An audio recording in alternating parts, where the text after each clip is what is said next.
हाल ही में एक फिल्म आई है धुरंधर 2 और उस पर बना एक वीडियो एनालिसिस काफ़ी चर्चा में है। तो हमने सोचा कि क्यों ना इस एनालिसिस को ही डीप डाइव किया जाए और ये समझा जाए कि इसमें असल में कहा क्या जा रहा है। ये जो पूरा एनालिसिस है ना, इसकी शुरुआत ही एक बहुत बड़े क्लेम से होती है कि ये कोई फिल्म नहीं है, ये बीजेपी का सबसे महंगा चुनावी विज्ञापन है। मतलब साफ साफ कहा गया है कि ये मनोरंजन के लिए नहीं, बल्कि एक पॉलिटिकल एजेंडा को आगे बढ़ाने के लिए बनाई गई है। तो इस एनालिसिस को समझने के लिए हम इसे कुछ हिस्सों में देखेंगे।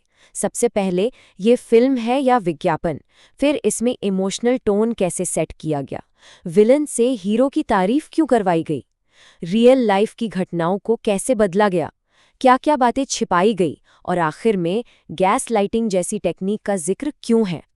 तो चलिए पहले पॉइंट से शुरू करते हैं, फिल्म या विज्ञापन। और यहाँ एनालिसिस फिल्म के डिस्क्लेमर पर फोकस करता है।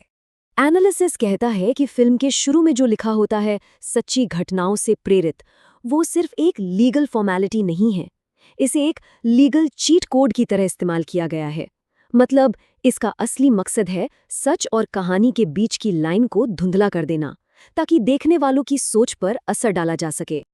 ओके, अब आते हैं दूसरी टेक्निक पर जिसका जिक्र इस एनालिसिस में किया गया है। वो है इमोशनल माहौल बनाना, मतलब साइकोलॉजी का इस्तेमाल करके लोगों को अपनी बात मनवाना। इसे साइकोलॉजी की भाषा में कहते हैं इमोशनल प्राइमिंग। अब ये है क्या? देखिए, इसका सीधा सा मतलब है कि आपको पहले कुछ ऐसा दिखाया या सुनाया जाता है जिससे आपके अंदर एक खास इमोशन जाग जाए, और फिर जब असली बात बताई जाती है तो आप उसे ज्यादा आसानी से मान लेते हैं। आपका दिमाग पहले से ही तैयार कर दिया जाता है। एनालिसिस के मुताबिक इसका एक उदाहरण फिल्म की शुरुआत में ही है। पाकिस्तान में एक भीड़ का सीन दिखाया जाता है। अब इसका कहानी से कोई सीधा लेना देना नहीं है, पर इस सीन का मकसद है देखने वालों के मन में एक नेगेटिव माहौल बनाना, ताकि आगे जो नरेटिव दिखाया जाएगा उसे लोग ज्यादा आसानी से एक्सेप्ट कर लें। अब बात करते हैं एक और बड़ी इंटरेस्टिंग टेक्निक की, जब विलन हीरो की तारीफ करें। एनालिसिस के मुताबिक फिल्म के डायलॉग्स को भी प्रोपोगेंडा के लिए बड़े स्मार्टली यूज किया गया है। जैसे फिल्म में दाऊद इब्राहिम का एक किरदार है जो कहता है, जब से ये चाय वाला आया है हमारे लोगों में डर बढ़ गया है। अब सुनने में ये एक नॉर्मल डायलॉग लग सकता है, लेकिन एनालिसिस बताता है कि ये इतना खास क्यों है। देखिए, एनालिसिस का दावा है कि ये एक बहुत क्लेवर प्रोपेगेंडा टेक्निक है। सोचिए, अगर हीरो खुद अपनी बड़ाई करे तो शायद उतना असर ना हो, लेकिन जब फिल्म का सबसे बड़ा विलन, दुश्मन, हीरो से डरने की बात करे तो ऑडियंस की नज़र में हीरो की इमेज अपने आप ही बहुत पावरफुल और भरोसेमंद बन जाती है। चलिए अब आगे बढ़ते हैं और देखते हैं कि ये एनालिसिस फिल्म की कहानी की तुलना असल दुनिया की घटनाओं से कैसे करता है और यहाँ क्या-क्या फर्क सामने आते हैं। पहला दावा, फिल्म दिखाती है कि अमेरिका जैसी विदेशी ताकतें मोदी को प्रधानमंत्री बनने से रोकना चाहती थीं, लेकिन एनालिसिस इसका काउंटर आर्ग्यूमेंट देता है कि चुनाव से पहले तो अमेरिकी राजदूत ने खुद मोदी से मुलाकात की थी, और एक पूर्व आईएसआई चीफ ने तो ये तक कहा था कि वो मोदी को पसंद करते हैं। अब बात करते हैं नोटबंदी की। फिल्म में नोटबंदी को एक नेशनल सिक्योरिटी मास्टर स्ट्रोक की तरह दिखाया गया है। दावा यह है कि इससे पाकिस्तान से आ रहे 60,000 करोड़ के नकली नोटों को रोक दिया गया और इसे देश बचाने के लिए एक जरूरी कदम बताया गया है। लेकिन असल दुनिया के आंकड़े, जैसा कि एनालिसिस में बताया गया है, वो क्या कहानी बताते हैं? एनालिसिस के मुताबिक उस साल आरबीआई को सिर्फ 43 करोड़ रुपए की नकली करेंसी मिली थी।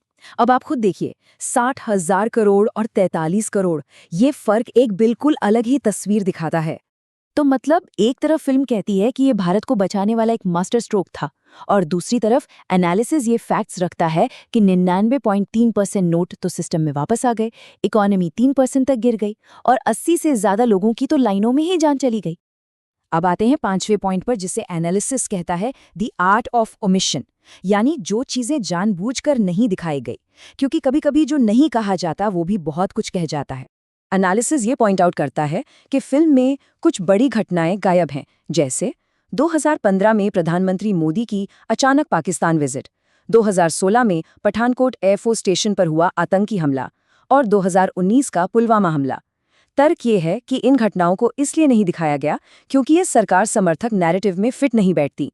और अब एनालिसिस की सबसे आखिरी और शायद सबसे डिस्टर्बिंग टेक्निक का जिक्र, गैस लाइटिंग, जिसका सीधा मतलब होता है लोगों की यादों को ही बदल देना। एनालिसिस कहता है कि फिल्म में अतीक अहमद की पुलिस कस्टडी में हुई हत्या को एक क्लीन इंटेलिजेंस ऑपरेशन की तरह दिखाया गया है। ये उस बात को पूरी तरह से नकारता है जो लाखों लोगों ने अपनी आंखों से लाइव टीवी पर देखा था। गैसलाइटिंग होती क्या है? ये एक तरह की मनोवैज्ञानिक हेरफेर है जिसमें किसी व्यक्ति या ग्रुप को ये यकीन दिलाया जाता है कि उनकी याददाश्त, उनकी समझ सब गलत है। उन्हें खुद पर ही शक होने लगता है। तो एनालिसिस का फाइनल आर्ग्यूमेंट ये है कि ये फिल्म देखने वालों से कह रही है कि जो उन्होंने अपनी आंखों से देखा वो सच नहीं था। ये 2016, 2019 और 2023 हाल के इतिहास को ही बदलने की कोशिश है।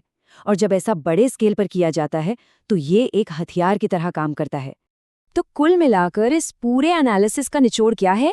यही कि धुरंधर 2 सिर्फ एक फिल्म नहीं बल्कि एक प्रोडक्ट का विज्ञापन है।